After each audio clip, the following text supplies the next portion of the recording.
श्वास की गति का न बढ़ना, छोटा, चिड़चिड़ा, रोने वाला, गुस्सेबाज, असंतुलित व्यवहार, मानसिक एवं भावनात्मक रूप से कमजोर। अब देखिए होता क्या है, जो बच्चा होता है तो कितना चिड़चिड़ा, उसके बाद हमेशा रोता ही रहेगा। हम सोचते हैं कि बच्चा क्यों इतना रो रहा है। हमारा जो पहले का है 80% तो विकास हमारे गर्भ में ही हो जाते हैं बच्चे का।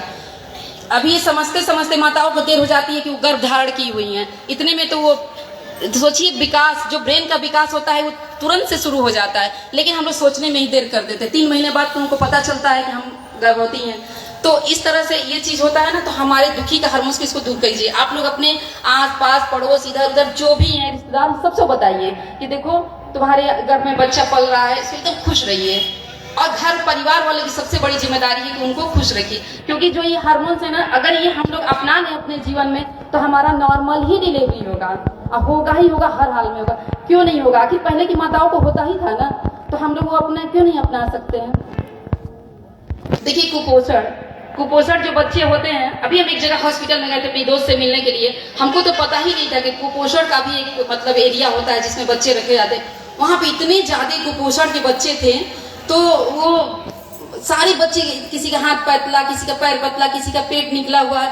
क्यों है? क्योंकि वो बच्चों एकदम माँ का जो आहार है वो संतुलित नहीं है। माँ के आहार की कमी के कारण कुपोषित बच्चा भविष्य में अनेकों बीमारियों का शिकार होता है, जैसे दिल की बीमारी, डायबिटीज, कैंसर, उच्च रक्तचाप, अधिक कोलेस्ट्रॉल, मोटापा, मानसिक एवं व्यवहार की समस्याएं, उच्च रक्तचाप, कैंसर जैसे जड़े और गर्भावस्था में ये सब की कमी पड़ जाती है। जैसे मान लीजिए कि इतना सब कुछ होता है, अगर कुपोषण मेरा है, अगर खान पान मेरा सही नहीं है, तो एक दिन में हम क्या कर सकते हैं? एक दिन अगर हम मान लीजिए अपना आहार संतुलित कर लें, तो फिर रोज हम वही चीज खाते रहेंगे, तीखा खाएंगे, जला बिना खाएंगे, पिज्जा बर्गर खाएंगे, चाउमीन क्या है? हम माताओं को चाउमीन बहुत पसंद है, एकदम वो जैसे सिकुड़ी रहती है ना, वही जाकर हमारी नाड़ी में फंस जाती है। इसका शोध भी हुआ था, बहुत जगह से ये हटाया गया, फिर भी हम लोग नहीं माने, क्योंकि उसमें हम लोग को क्या होता है, टेस्ट मिलता है। तो ये इसी तरह से कुपोषण बच्चे होते हैं, वही सब खा के हम लोग अच्छा आहार लेंगे, सूप लेंगे, दलिया लेंगे, दूध पियेंगे, उसमें पौष्टिक आहार, ड्राई फ्रूट्स खाएंगे, तो क्यों नहीं अच्छा होगा? उसी तरह से होगा ना, जो चीज अच्छा आता है तो अच्छा ही तो होता है ना। तो ये माँ का आहार में कमी के द्वारा ये कुपोषण होता है। समझ गए। भ्रूण की विकास की तालिका देखिए, जो आपके सामने चल रहा है ना, ये 1 मंथ से लेकर के ये पूरा है कि मतलब कैसे बच्चे का विकास हो जाता है। देखिए पहले दिन से विकास होना शुरू हो जाता है। अभी हम बताएं ना आप लोगों, हम लोगों में देर हो जाती है, हम लोग समझ ही नहीं पाते हैं। तब तक 3 महीना मतलब 3 महीने का इंतजार करते हैं कि मेरा तीसरा मंथ पूरा होगा तो मैं गर्भोत्सव संस्कार कहीं जाके करा लूंगी, पूजा कर लूंगी और मेरा बच्चा स्वस्थ हो जाएगा। तो इस आधार पर हम लोग टिके रहते हैं, जबकि ये पहले दिन से ही देखिए उस पे तालिका में दिखा रहा होगा कि ये मेरे बच्चे का गर्भ का मतलब उसका दिमाग, ब्रेन काम करना शुरू कर देता है। देखिए ये 5वें मतलब 5 वीक से इसका सारा काम करना शुरू कर दे। पहला त्रैमासिक से ही ये शुरू हो जाता है बच्चे में। दूसरा त्रैमासिक देखिए, पहला प्रथम माह का चौथा, इसमें सप्ताह में मस्तिष्क का आधार बन जाती है। तीसरा सप्ताह ये प्लेट बन जाती है। सप्ताह में प्रारंभिक शिशु संस्थान, न्यूरल ट्यूब तथा सभी संस्थानों एवं शारीरिक का नींव बन जाती है, इसमें भी नींव बन जाता है। देखिए चौथा सप्ताह स्वाद क्रिया है, क्रियाशील हो जाती है, मतलब इस जो इसका चौथा माह का 16वां सप्ताह है, इसमें 14 जो सप्ताह होती है उसमें स्वाद समझने लगता है बच्चा। जो भी आप खाएंगे ना उसका स्वाद उसको जाता है। 16 सप्ताह मस्तिष्क कोशिका 2,50,000 मिनट की रफ्तार से, सोचिए कितना तेज उसका रफ्तार बढ़ता है बच्चे का विकास करने का। तो उसी के आधार पर हमें भी अपना सब कुछ संतुलित रखना होगा, नहीं तो वो बच्चा मतलब वो सोचता है कि मतलब हम देखिए आवाज, महक, स्वाद पहचानने लगता है, सब कुछ वो पहचानने लगता है। जो स्वाद मिलता है उसको भी वो आवाज, माँ का आवाज, आप माँ के पास बैठ के जो संवाद कर रही हैं, बात कर रही हैं, तो वो भी पहचानता है। इसीलिए गर्भवती के पास धीरे बोले, अच्छे से बोले, मतलब स्वाध्याय करे, सत्संग करे। कहीं से आप आ रही हैं तो अच्छी बातें उसको बताइए कि आज मैं सत्संग में गई थी, ये चीज हुआ, तुम भी करो ये चीज, तुम भी थोड़ा सा सत्संग की मतलब वो व्यवस्था करो। हमारे यहाँ देखिए आता है ना अखंड ज्योति पत्रिका या युग निर्माण आती है, उसको दीजिए पढ़ने के लिए। कम से कम 9 महीना तो उसको करना ही करना है हर हाल में। फिर वो 9 महीना में इतना ज्यादा उसका कार्यशीलता से हो जाएगा कि वो हर समय करती ही रहेगी, क्योंकि हर आदमी चाहता है कि हमारा बच्चा सही हो।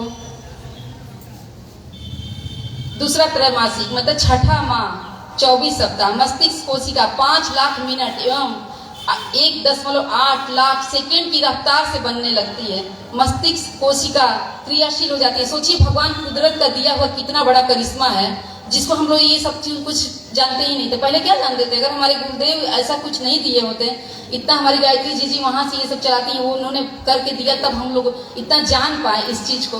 तो ये चीज आप लोग की जिम्मेदारी है, हर घर तक ये चीज पहुंचाना जा करके, कि मतलब आप लोग चलो वहाँ दीदी है ना शक्तिपीठ पे, आप लोग को मिलेंगी, आप लोग के हर घर में जाएंगे। ये सब जानना इतना जरूरी है, क्योंकि हम लोगों के अंदर ही ये चीज रह जाता है, किसी को बता नहीं पाते हैं। देखिए दूसरा है भावनात्मक केंद्र बन जाते हैं, प्यार, खुशी, दुख, तनाव आदि पहचानने लगते हैं। मतलब सोचिए बच्चा भावनात्मक रूप से भी जुड़ जाता है। वो जैसा हम सोचेंगे, अगर हमारे अंदर अभी दुखी का जो हार्मोन आया था ना, उस तरह का अगर भावनात्मक, अगर हम किसी के द्वारा भावनात्मक होते तो भी भावनात्मक जुड़ जाता है हमारे साथ। दुख में रहते हैं तो दुख हो जाता है, खुश रहते हैं तो खुश हो जाता है। स्वाद वर्ड्स बन जाती है। अभी ये चलेगा वीडियो। अच्छा तो ये हंसता हुआ भी ठीक। बच्चों 1 मिनट बैठिए। अभी आप लोग थोड़ी देर बैठ जाइए, प्लीज बैठ जाइए, अभी बहुत थोड़ी देर बैठो। अब बच्चों के लिए कुछ चीजें बताई जाएगी जिनको लिए बच्चों को बुलाया गया था।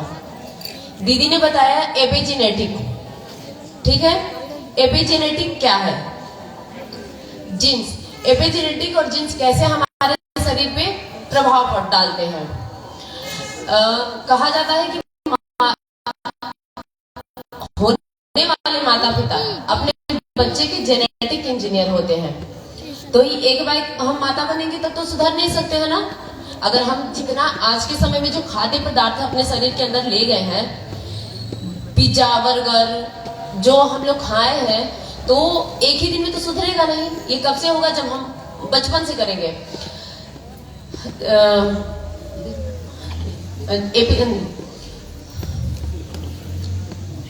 जब सप्तऋषियों का जन्म हुआ, ये हुआ कि इतना अच्छा जिन्स आया है धरती पे। सप्तऋषियों ने कहा कि हम लोग शादी नहीं करेंगे, ऐसे ही हम लोग रहेंगे, इसलिए कि हम लोग के योग्य कन्याएं नहीं है। फिर ये हुआ कि अरे भाई क्यों नहीं है इन लोग की योग्य कन्याएं? तब जाके करणव ऋषि और उनकी पत्नी ने उतना तप किया, उतना तप बल जब वो लोग किए, वैसे शुद्ध सात्विक संस्कारित और सुपाच्य भोजन किए, तब साधना किए, तब जाके उन लोगों ने सप्त कन्याओं को जन्म दिया और उन्हीं सप्त कन्याओं से सप्त ऋषियों का विवाह हुआ। एपिजेनेटिक क्या है? जीन्स क्या है?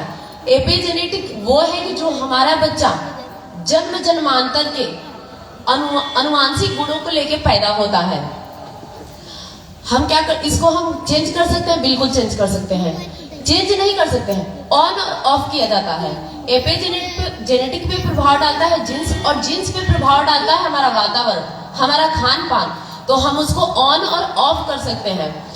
क्या होता है कि जब बच्चा जन्म लेता है तो माता पिता के पीढ़ी दर पीढ़ी के 7 पीढ़ी माता के और 7 पीढ़ी पिता के गुणों को लेके जन्म लेता है, जिसमें उसका कद काठी, विचार, भावनाएं कोई भी आ सकता है।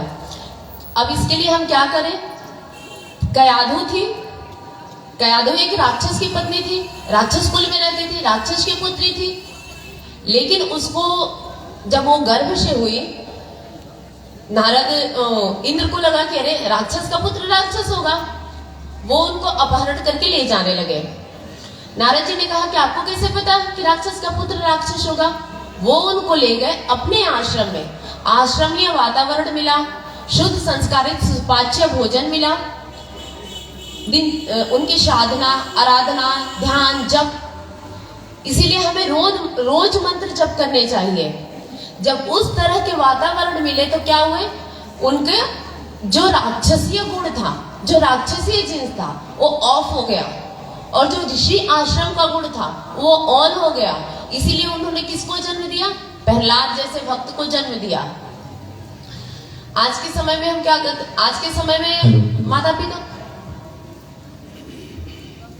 पहले हमारे गुरुदेव कहते हैं ना कि आज के समय की सारी सुभद्राएं, सारे अर्जुन सो गए हैं। उस समय एक सुभद्रा सोई थी। अर्जुन क्यों मारा गया? अर्जुन को मारने वाला जयद्रथ नहीं था, सॉरी, अभिमन्यु दिमाग से निकल गया। अभिमन्यु को मारने वाला कोई नहीं था। अभिमन्यु को किसने मारा? उनकी माता ने मारा। क्यों? अगर वो नहीं सोई होती और वो व्यूह से निकलने की विद्या जान गए होते तो क्या वो मरे होते? नहीं मरे होते। तो हमें क्या करना है? हमको करना है, खुद सीखना है। कहा जाता है, जब ये कहा जा रहा है कि हम पीढ़ी दर पीढ़ी के गुणों को लेकर जन्म लेते हैं, तब तो हम बुढ़ापे में भी सीखें अच्छी चीजों को। कहा जाता है कि सीखने की कोई उम्र नहीं होती है।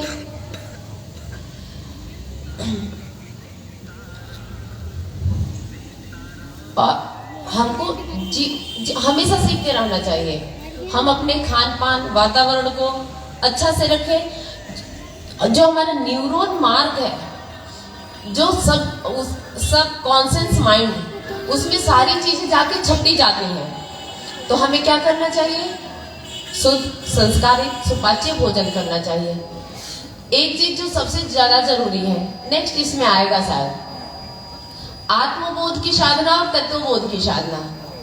प्रतिदिन हर व्यक्ति, बूढ़ा हो, बच्चा हो, बुजुर्ग है, सबको आत्मबोध की साधना करनी चाहिए। आत्मबोध क्या है? सुबह में उठे तो भगवान को धन्यवाद दें। भगवान ही आपका दिया हुआ मानव शरीर है। आपको बहुत बहुत धन्यवाद कि आपने हमें एक नया जीवन दिया। पीछे चला उसको रन। हमें नेक्स्ट है आत्मबोध। अच्छा रुक जाओ, इसके बारे में थोड़ा सा देख लेते हैं। आप लोगों को भी दिख रहा होगा, और अभी जो चल रहा था उसको थोड़ी देर में ले लेते हैं। SQ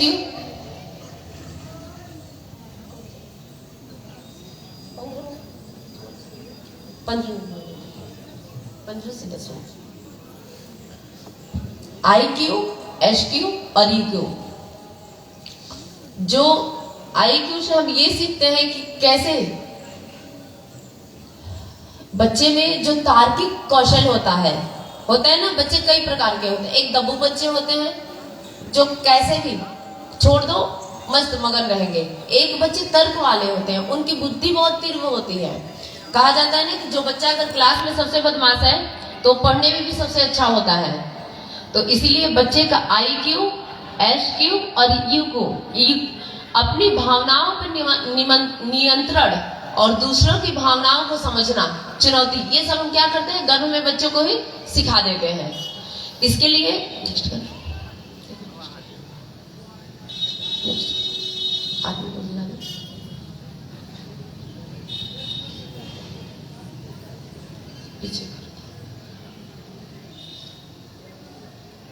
नेक्स्ट करना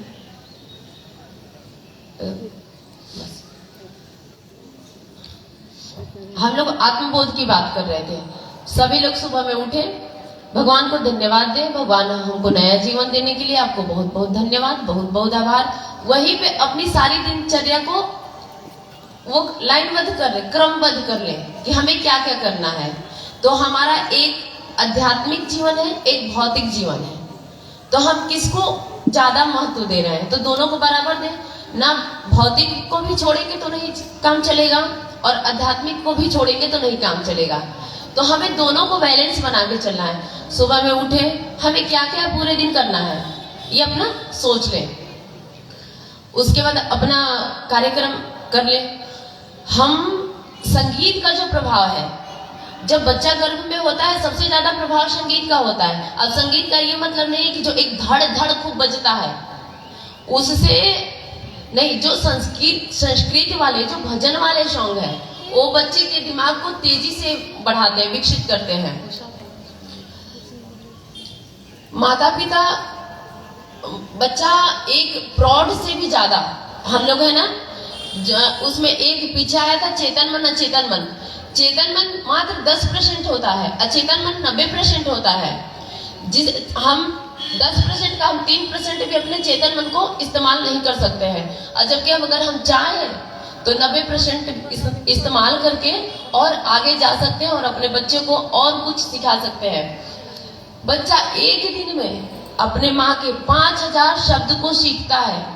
सोचिए, माँ के शब्द को 5000 सीखता है, और पूरे परिवार को ले लिया जाए तो पता नहीं कितना। एक दिन में माँ अपने बच्चे को 5000 शब्द सिखा सकती है। अब उसके हाथ में है कि वो क्या सिखा रही है। मोबाइल से रील्स बनाना सिखा रही है, या अध्यात्म की तरह बढ़ा रही है, या क्या कर रही है। आत्मबोध की साधना के बाद हम बढ़ते हैं, लास्ट में आते हैं। दिन में एक बार दोपहर में देख लें कि क्या हम क्रमबद्ध से चल रहे हैं, जैसी हमने दिनचर्या बनाई है क्या वैसी चल रही है। रात में पुनः रात में तत्वबोध करें, भगवान को धन्यवाद दें। हे भगवान, आज का जीवन देने के लिए आपको बहुत बहुत धन्यवाद, बहुत बहुत आभार। हम समझ रहे हैं कि आज हमारा आखिरी दिन है। भगवान को अपना जो पुण्य पाप है सब कुछ समर्पित करके रहे, मतलब सोए। जैसे ही आज हमारा आखिरी दिन है, कितने लोग सोते हैं? बहुत लोग नहीं उठ पाते हैं। जरूरी तो है नहीं कि हम सभी लोग सोते हैं तो उठ जाए। सुबह में आत्मबोध के साथ उषा पान था जो छूट गया, और उषा पान करें। गुनगुना पानी 2 से 3 गिलास ठंडी के समय में सभी गुनगुना लें, आवश्यक है। लेकिन जब गर्मी का दिन हो तो जो पित्त के मरीज है वो ठंडा पानी ले। पित्त के मरीजों को नहीं कहा जाता है कि गर्म पानी लो। पित्त के मरीज गुनगुना पानी लेंगे तो उनको और ज्यादा नुकसान करेगा सुबह में। नहीं तो जो ऐसे ठीक है वो लोग अपना ले लें। अब इसी कैसे हम अपने हमारे बच्चे जो होने वाले हैं उन पे कैसे संगीत का प्रभाव पड़ता है। माता पिता जब घर में तनाव का माहौल होता है, दीदी ने सब कुछ अच्छे से एक्सप्लेन किया, तो कैसे बच्चा डर जाता है। आप लोगों को इसी में कुछ वीडियो दिखाए जाएंगे। अभी हमारा भाई दिखाएगा वीडियो कि बच्चा गर्भ में कैसे खुश होता है, कैसे डरता है। कितनी माताओं ने गर्भ में अपने बच्चों को मंत्र से सिखाया। वो बीच बीच में जो आता रहेगा उसके बारे में मैं थोड़ा थोड़ा एक्सप्लेन करती रहूंगी।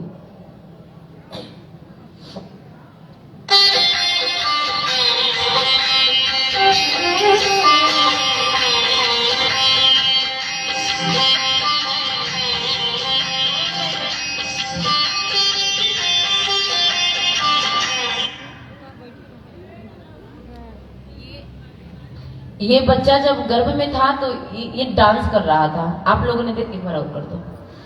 ये बच्चा गर्भ में डांस कर रहा है। इसके माता पिता जो सॉन्ग सुन रहे हैं या खुश हैं, इसकी माँ खुश है तो ये गर्भ में डांस कर रहा है। ये रियल में होता है, नहीं दिख रहा है।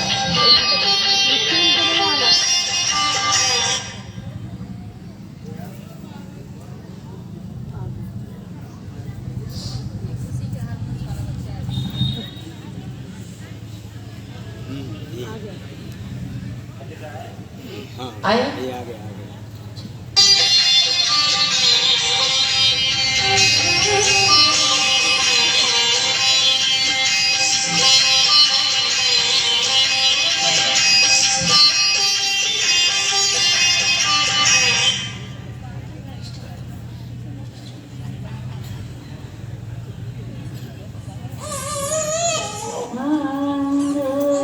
देखिए बच्चा रो रहा है, इसकी माँ गायत्री मंत्र सुनाएगी। गर्भ में ये था तो इसकी माँ गायत्री मंत्र सुनाती थी तो बच्चा चुप हो जाता था। अभी भी ये देखिए कैसे चुप हो जाएगा।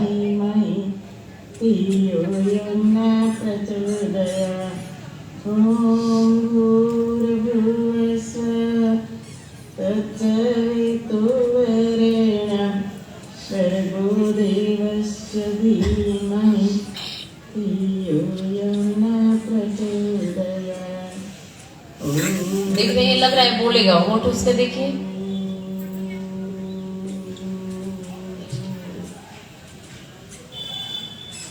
ये 3 साल का बच्चा है और गीता का पाठ करेगा।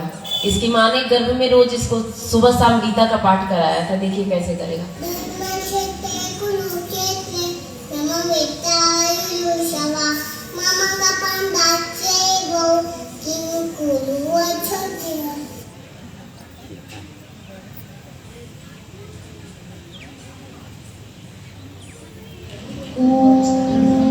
इसका ये 3 दिन का लड़का है। देखिएगा कैसे अपना होठ बनाएगा, ओम बोलने का कोशिश करेगा।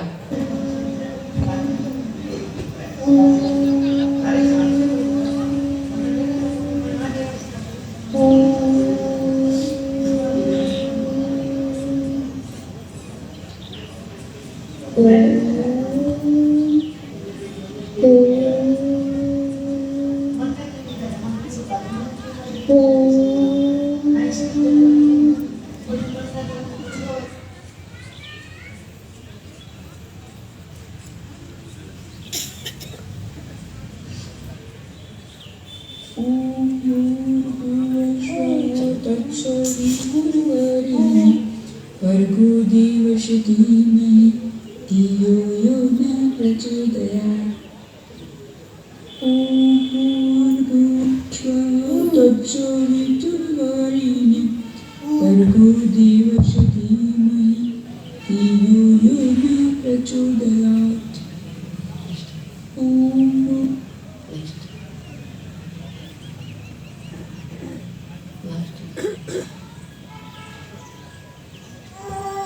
देखिए ये बच्चा रो रहा है, इसकी माँ जैसे गायत्री मंत्र सुनाएगी ये चुप हो जाएगा।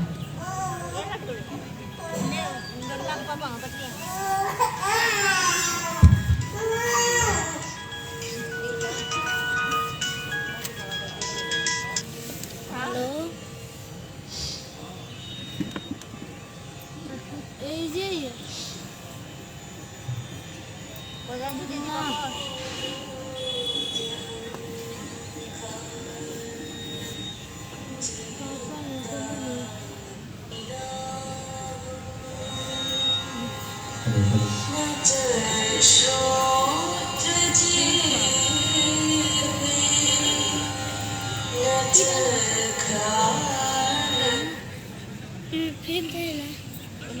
बेटा बेटा ये बच्चा रो रहा है, जब गायत्री मंत्र बोलेगी माँ तो कैसे भोजन कर लेगा, अभी नहीं कर रहा है।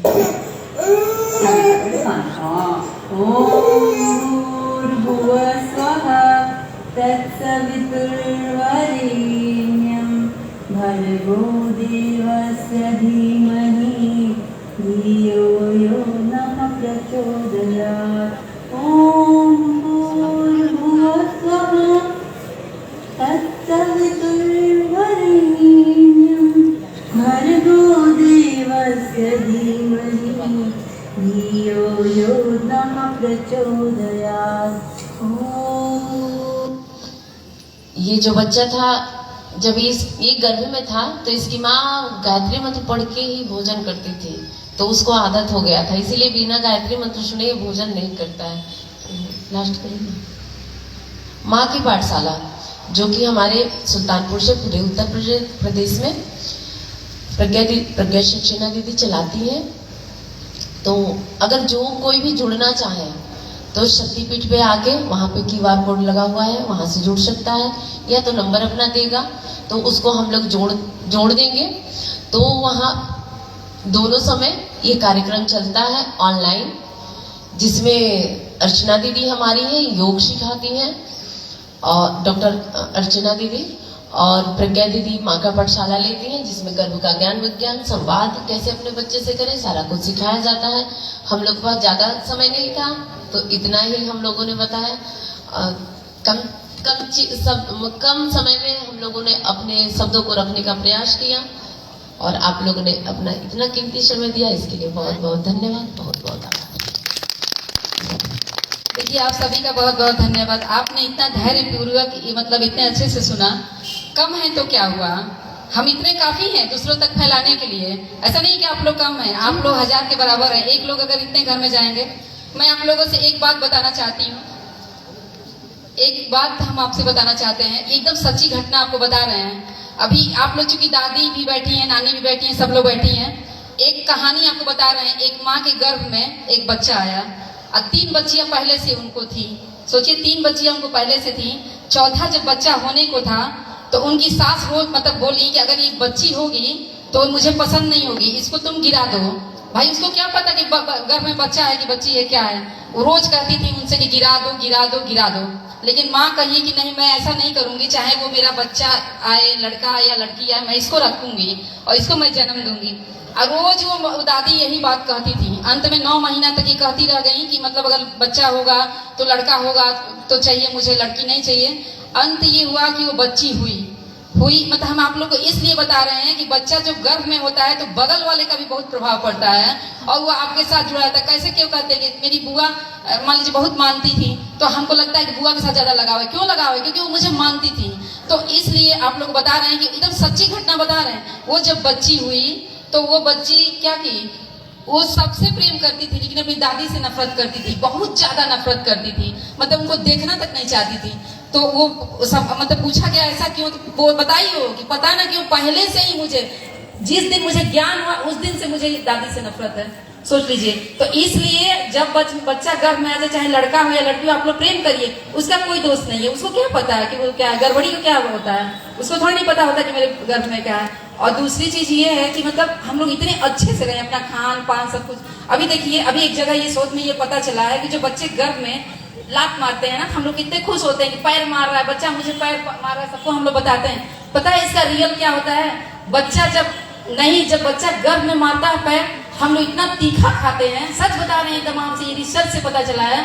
हम लोग इतना जो तीखा खाते हैं, बच्चा लात मार के बताता है कि माँ मत खाओ, तीखा मत खाओ, ऐसा चीज खाओ, उसको जलन होती है। जब हम लोग तीखा खाते हैं ना, मिर्च मसाला पाउडर जो भी पता ना क्या क्या खाते हैं, तो उस समय उसके क्या होता है, उसके शरीर पे जलन होती है। अभी हम लोग क्या करते हैं, जब भी हम लोग तीखा खाते हैं तो हम लोग गले में जलन हो जाती है ना, गले में जलन, तुरंत हम लोग पानी मांगते हैं, पीते हैं। उसी तरह से इस बच्चे पे होता है। तो लात मार के बच्चा ये संकेत देता है कि माँ मतलब कि ये चीज मत खाओ, लेकिन हम लोग तो जानते नहीं इस चीज को, तो ये भी बताना बहुत जरूरी है। इस चीज को आप लोग बताइएगा। और ये शक्तिपीठ पे आके गर्भोत्सव संस्कार हर लोगों का कराइए, जिनको जानती है। किसी के घर जा रही है ना सत्संग के द्वारा, किसी चीज के द्वारा, उससे बताइए कि हमारे यहाँ गर्भोत्सव संस्कार होता है, हमारे मंदिर पे होता है। आप लोग चलिए, आप लोग का बहुत बहुत आभार, धन्यवाद, तहे दिल से प्रणाम। बहुत बहुत धन्यवाद आप सभी का, जो लोग ने, बस एक मिनट माता जी, जैसे इतने देर 2 मिनट और बैठ जाइए, बस मैं समराइज कर दूं शॉर्ट में। जैसे आप लोग बहुत देर से बैठे थे और यहाँ मंच पर भी जो हमारी आदरणीय उर्मिला माता जी हैं, रोली दीदी हैं, ये लोग सुबह 7 ही बजे से कार्यक्रम की व्यवस्था में लगी थी। आप लोगों ने देखा है, यज्ञ खत्म हुआ उसके बाद ये भोजन भी नहीं किए हैं, तुरंत मंच पर आ गई हैं। दीदी लोग मऊ से चलकर आई हैं तुरंत, और तुरंत कहीं भैया मंच पर चला जाए तुरंत, क्योंकि दीदी लोग के पास भाई थकी हुई हैं, ज़्यादा समय नहीं लिया जाएगा। जैसा कि आप सभी लोगों ने जो बातें सुनी हैं, यह गर्भोत्सव संस्कार, पंचमन संस्कार कल भी यहाँ पर होगा, ध्यान दीजिएगा। गर्भोत्सव संस्कार कल सुबह वाले यज्ञ के कार्यक्रम में यहाँ पर किया जाएगा, कराया जाएगा। आप में से जो यहाँ पर सासू माता लोग बैठी हुई हैं, माता जी लोग बैठी हुई हैं, आप अपनी बेटियों का, अपने बहुओं का, अगर 3.5 महीने से एवं वो हो रही हैं, 3 महीने प्लस हो रहा है, तो आप उनका गर्भोत्सव संस्कार यहाँ पर कराएंगे। आपको इसके लिए बस नाम नोट कराना है। यहाँ आपके बाएं साइड में एक काउंटर बना हुआ है, वहाँ पर हमारी आवगढ़े संस्कारवान पीढ़ी की जो गाजीपुर की टीम है, आदरणीय रोली दीदी, दीपिका दी, आंचल जी, नेहा दी, ये सब लोग मिलकर वहाँ पर पंजीयन कर लेंगे। और जो चीज़ें आपको भी बताई गई हैं, इनको आप जरूर ध्यान दीजिएगा, क्योंकि ये सच्चाई है कि हम सब चाहते हैं कि भगत सिंह पैदा हो, हम सब चाहते हैं कि भगत सिंह पैदा हो, हम सब चाहते हैं कि बदलाव आए, लेकिन भगत सिंह हमारे घर में पैदा ना हो, किसके घर में हो? पड़ोसी के घर में पैदा हो। मेरा बेटा भगत सिंह बन जाएगा तब तो शहीद हो जाएगा देश के लिए, विवेकानंद बन जाएगा तो घर छोड़कर सन्यासी बन जाएगा। तो मेरा बेटा क्या, भाई साहब मेरा बेटा इंजीनियर बने, मेरा बेटा डॉक्टर बने, मेरा बेटा बहुत बड़ा कलेक्टर बने, बहुत बड़ा आदमी बने, खूब बंडल का बंडल नोट भेजे। तो भगवान करे कि आपका बेटा बहुत बड़ा आदमी बन जाए, अधिकारी बन जाए, कलेक्टर बन जाए, प्रदेश का मुखिया बन जाए, मुख्यमंत्री बन जाए, प्रधानमंत्री बन जाए, राष्ट्रपति बन जाए, लेकिन उसको एक महामानव भी बनाने का प्रयास करिए, और ये आप ही से होगा। माता निर्माता भवती। अभी दीदी लोगों ने बताया था, छोटी सी कहानी में बता दूं, माता सीता लवकुश को लेकर जंगल में क्यों चली गई? कभी सोचा? भाई राजभवन इतना बड़ा था, आलीशान था, सब व्यवस्थाएं थी, जंगल में लेकर जाने की क्या जरूरत थी? क्योंकि जब वो 14 वर्ष के वनवास के बाद आई थी, तो आप लोगों ने सुना था, किसी व्यक्ति ने, उस समाज के किसी लोगों ने कह दिया था कि सीता को, जिसके लिए अग्नि परीक्षा और क्या क्या देना पड़ा था।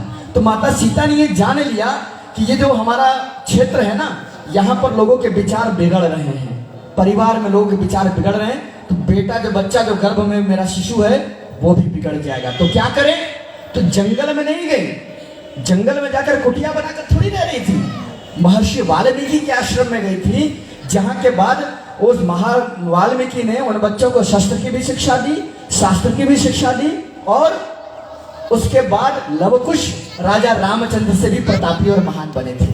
आप सब जानते हैं, छत्रपति शिवाजी जब पैदा हुए थे, जब वो अपनी माँ के गर्भ में थे, तो जीजाबाई प्रतिदिन संकल्प लेती थी। उस समय हमारा देश मुगलों के अधीन था, तो जीजा माता रोज संकल्प लेती थी कि देश को गुलामी की जंजीरों से मुक्त कराएंगे। और आपको पता होना चाहिए कि छत्रपति शिवाजी के पिता जो थे वो मुगलों के दरबार में एक अधिकारी के रैंक पर थे, लेकिन जब वो अपने बेटे को यानी छत्रपति शिवाजी को जब लेकर गए तो उन्होंने कहा कि नहीं, मैं ये सामने बैठे सम्राट को कोई नतमस्तक नहीं करूंगा, कोई सलाम नहीं करूंगा। मेरे अंदर स्वाभिमान है, मैं अपने देश के लिए जीता हूं। और कहा जाता है कि छत्रपति शिवाजी अपनी माँ और मातृभूमि के अलावा किसी और के लिए उनका उठा ही नहीं। परिणाम निशा में उर्वशी को माँ कहे, इस भूमि का अर्जुन निरख रमणी शिवा का मातृभावों से भरा था मन। छत्रपति शिवाजी के अंदर वैसी प्रेरणा आई, वो पराक्रम आया। आप देखिए आज आपके बच्चे क्या कर रहे हैं, बिगड़ रहे हैं, और उनकी शुरुआत गर्भ से ही होती है, विश्वास मानिए। दीदी लोगों ने इतना वीडियो दिखाया, रोली दीदी ने दिखाया। मैं एक सच्ची घटना जो मैं रोज करता हूं आपको बता दूं, यहाँ पर आप लोग के बीच में मेरी धर्मपत्नी जी भी बैठी हुई हैं। प्रतिदिन मेरे घर पे मेरे भाई साहब की बुचिया है, हम लोग जिसका नाम काशवी रखे हुए हैं, वो शायद कल आएगी भी। वो प्रतिदिन शाम को जब भोजन हम लोग कर लेते हैं तो वो प्रतिदिन सोने से पहले गायत्री मंत्र सुनती है। मैं दूसरे की बात क्या करूं, प्रतिदिन हम लोग उसको गोद में लेकर गायत्री मंत्र सुनाते हैं तब वो सोती है। प्रतिदिन का ये काम है। क्यों? क्योंकि भाभी जी जो थी वो गायत्री मंत्र उस दौरान का जप करती थी, मिशन के गीत सुनती थी। अब जहां वो रोना शुरू करती है, हम लोग बजा देते हैं यनमंडलम दीप्तिकरम विशालम, वो चुप हो जाती है। सीताराम राजा राम सुनती है, चुप हो जाती है। तो ये चीज आपके घर भी हो, यह वीर संतानें आपके घर में भी पैदा हों, इसके लिए आप यह प्रयास करिए। और देखिए आपके जो बच्चे हैं जो अब हो गए हैं और अब उनको कैसे संस्कारवान बनाएं, उसके लिए किताबें मिल रही हैं। बाल निर्माण की कहानियां, हमारी जो स्टॉल लगे हैं वहां पर आपको ये किताबें मिलेंगी, बाल निर्माण की कहानियां। वो राजा रानी वाली कहानी छोड़ो कि एक राजा था तो वो जंगल में गया तो रानी मिल गई, अरे वो सबसे बच्चे बिगड़ जाते हैं। ये कहानियां पढ़ाओ, बाल निर्माण की कहानियां यहाँ हर काउंटर पर बिक रही हैं और इनका मूल्य ज्यादा नहीं, मात्र 15 रुपए 20 रुपए हैं। आप ये अपने बच्चों के लिए ले जाइएगा, यहाँ से ज्ञान प्रसाद ले जाइए। दीदी लोगों ने बताया ना स्वाध्याय, तो स्वाध्याय करने के लिए अच्छी किताबें करनी चाहिए स्वाध्याय की। आप लोग क्या करते हो, गिरिशोभा पढ़ने लगते हो, फालतू की कहानियां पढ़ने लगते हो। नहीं, अच्छी किताबें यहाँ से लेकर जाइए। परम पूज्य गुरुदेव की किताबें 2 रुपए से लगाए 200 रुपए तक की हैं और वो सब कुछ यहाँ पर बिक रहा है, सारे साहित्य बिक रहे हैं। आप अगरबत्ती ले जाना मत ले जाना, हवन सामग्री मत ले जाना, कुछ और कंठ घंटे मत ले जाना, लेकिन ये किताबें जरूर ले जाना। देखिए ये है रानी दुर्गावती की जीवनी, स्वामी विवेकानंद की जीवनी, कस्तूरबा गांधी की जीवनी, महारानी अल्लाबाई की जीवनी, बहन निवेदिता की जीवनी। ये सारी किताबें आपको यहाँ मिलेंगी मात्र 5 रुपए 10 रुपए 12 रुपए ऐसे। और सबसे जरूरी ये आओ बढ़े संस्कारवान पीढ़ी की ये 2 किताबें हैं, अभी यहाँ पर एक ही उपलब्ध है। 2 किताबें हैं, एक छोटी है एक बड़ी है। ये किताब आप ले जाइए, अपनी बहुओं को अपनी बेटियों को ये किताब जरूर दीजिए और उनका कल यहाँ पर आओ बढ़े संस्कारवान पीढ़ी में उनका गर्भोत्सव संस्कार कराइए। आप सभी अगर चाहें तो मैं कुछ नंबर बोल रहा हूँ, आप नोट कर सकते हैं। इस कार्यक्रम के बाद आप उन लोगों से संपर्क करिए। ये आओ गणेश संस्कारवान पीढ़ी का गर्भोत्सव संस्कार हमारे गायत्री शक्तिपीठ गाजीपुर पर प्रतिदिन प्रातः या 8 बजे से यज्ञ होता है, वहां भी कराया जाता है। आप चाहें तो नोट कर सकते हैं, या बहुत से लोग हैं जो जानती भी हैं। रोली दीदी हमारे मंच पर बिल्कुल दाहिने साइड में बैठी हुई हैं, श्रीमती रोली सिंह जी। इनका नंबर है 6388679139। आप इनसे मिल भी सकते हैं। और इनके साथ इनकी टीम में आंचल श्रीवास्तव जी हैं, दीपिका जी हैं और डॉक्टर उमा शर्मा। आप दीदी से संपर्क करिएगा, ये उन सभी लोग का नंबर सबका संपर्क आपको दे देंगे। मिल के ले लीजिएगा, ठीक है। अब अंत में एक आखिरी बात के साथ अपना बात समापन कर रहा हूं कि जिस प्रकार से अगर आप बिना जोते बोए खेत में अनाज के दाने छींट देंगे तो वो तो पैदा हो ही जाएगा, कि नहीं हो जाएगा।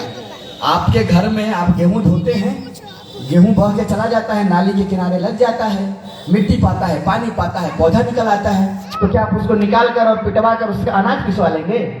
बताइए। उसी तरह से अगर आप अपने जो हमारी माताएं बहनें अगर वो अपने खेत को यानी अपने शरीर को तैयार नहीं करेंगी तो फसल तो आएगी ही, संतानें तो होंगी ही, लेकिन वो क्या होंगी? आतंकवादी होंगी, उग्रवादी होंगी, नक्सलवादी होंगी और गलत विचारों वाली होंगी। क्योंकि इसी संसार में इसी दुनिया के लोग ही हैं, इसी दुनिया के लोग हैं जो गलत काम भी करते हैं। आतंकवादी जमीन तोड़ के थोड़ी पैदा होते हैं, ठीक है। तो इसके लिए आप सभी लोग आओ गणेश संस्कारवान पीढ़ी अभियान से जुड़िए। कल सुबह में 9 बजे से यहाँ कार्यक्रम प्रारंभ होगा। आप उसमें गर्भोत्सव संस्कार के लिए आइए। और आज शाम को, जैसा कि प्रतिदिन का कार्यक्रम है, आज शाम को 5 बजे से, क्षमा करिएगा, 5 बजे से आज का प्रवचन का कार्यक्रम शुरू हो जाएगा। इन्हीं सब शुभकामनाओं के साथ, सूचनाओं के साथ, जो लोग भोजन नहीं किए, बिना भोजन किए नहीं जाएंगे, कमर सीधी कर लीजिए। शांति पाठ। जो चले गए उनको कौन जाने, जो बच गए हैं उनको पहचाने। जो चले गए उनको कौन जाने, जो बच गए हैं उनको पहचाने। आइए, तो जो यहाँ पर है ना, जब भाई आ गए तो आ गए। अभी माफ करिएगा, अब यहीं पे अगर शादी का फंक्शन चलता रहता है ना, तो दीदी लोग, माता जी लोगों को कोई जल्दी नहीं होती है, कोई देर नहीं। रुको तनी, अभी बारात आवे तो, अरे तनी जमात देख ले जाओ, अरे रुका भाई तनी नाच छोड़ देख ले जाओ, अभी तनी डीजे बजे, सब देख लिया जाएगा, तो देर नहीं होगी। और यज्ञ में आएंगे तो कहेंगे तनी भैया जल्दी कराना, तो तनी 10 मिनट में जल्दी करा के खत्म करा दो। भगवान जिसने आपको 24 घंटे का समय दिया है, उसके लिए 2 घंटा या 1 घंटा भी हम नहीं निकाल पा रहे हैं। आइए शांति पाठ करते हैं, कमर सीधी करें, आंखें बंद। जो कुछ हमने सीखा, जो कुछ हमने जाना, उसे आत्मसात करें। और इस अभियान में यह सिर्फ एक व्यक्ति का काम नहीं है, आप सब हो जहां बलिशीश अगणित एक सिर मेरा मिला लो के भाव से आप सबका आह्वान है। सभी माताएं बहनें, जो हमारी पढ़ी लिखी दीदी लोग हैं, बच्चियां हैं, बहनें हैं, आप सब इस टीम के सदस्य हैं। रोली दीदी से संपर्क करिए और आप इस अभियान में जुट जाइए। आइए इन्हीं भावों, इन्हीं संकल्पों के साथ शांति पाठ। ओम विश्वानि देव सवितरदुरितानि परासुव यद्भद्रं तन्नासुव। ओम शांति शांति शांति सर्वारिष्ट शांतिर्भवतु। बोले गायत्री माता की जय। जाग गई भाई, जाग गई नारी शक्ति, जाग गई, जाग गई भाई, जाग गई नारी शक्ति, जाग गई। बिल्कुल आप ही को जागना है। आप जागेंगे, पूरा राष्ट्र जागेगा, हमारे आने वाली पीढ़ी तैयार होगी। बहुत बहुत धन्यवाद, सादर प्रणाम। जो भोजन नहीं किए हैं, भोजन करके ही जाएंगे। शाम को 5 बजे से प्रवचन का कार्यक्रम शुरू हो जाएगा। बहुत बहुत धन्यवाद। सुनीता देवी का आधार कार्ड गिर गया है, जो कि भैया के पास, किसी के पास मंच पे रहेगा, आके लेके अपना ले लेंगे। सुनीता देवी, अवधेश कुमार, सिकंदरपुर, गाजीपुर। यहाँ नहीं तो काउंटर से अपना आधार कार्ड ले लेंगी, अगर जिनका भी होगा, मंच से या काउंटर से संपर्क करेंगे, मिल जाएगा।